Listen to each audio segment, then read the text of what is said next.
लोग कहते हैं समंदर कभी रास्ता नहीं देता, मगर एक रात एक नबी के सिर्फ एक इशारे पर पूरे दरिया की रूह कांप उठी। पानी पहाड़ों की तरह ऊपर उठ गया और बीच में एक चमकता हुआ रास्ता खुल गया। लेकिन सवाल ये है, ऐसा मौजज़ा क्यों हुआ? किसकी फरियाद ने आसमान हिला दिया? और वो कौन था जिसकी एक दुआ ने दुनिया के सबसे ताकतवर बादशाह को मिट। एक पुरसुकून रात थी।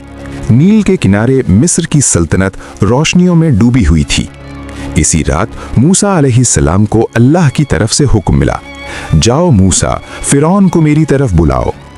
अगली सुबह मूसा अलैहिस्सलाम और हारून अलैहिस्सलाम फिरौन के शानदार महल में दाखिल हुए।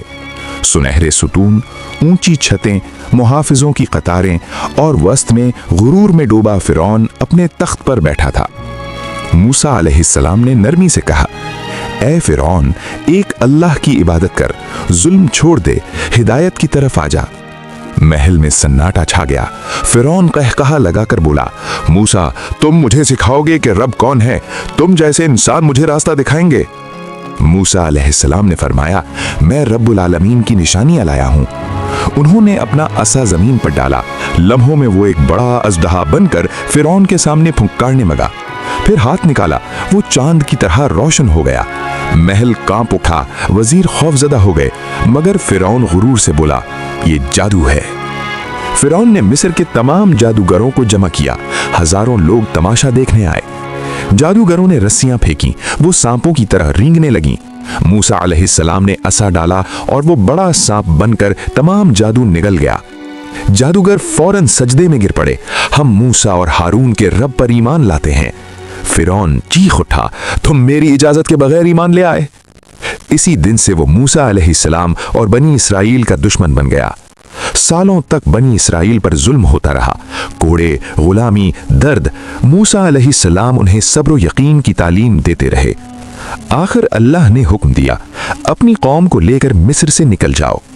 रात के अंधेरे में हजारों लोग मूसा अलैहिस्सलाम के पीछे चल पड़े।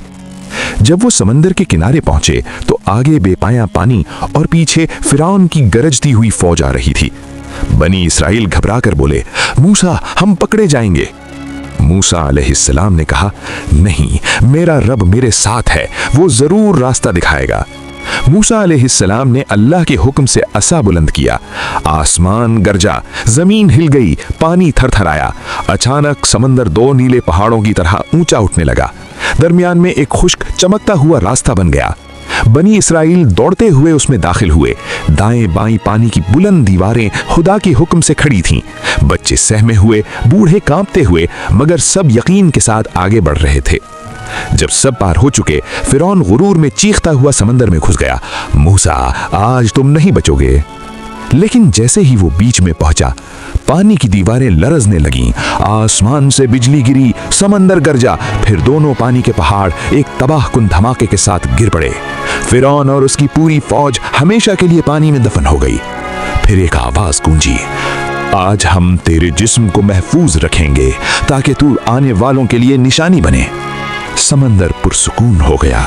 मूसा अलैहिस्सलाम ने सजदा शुक्र अदा किया और बनी इसराइल आजादी की तरफ बढ़ गए।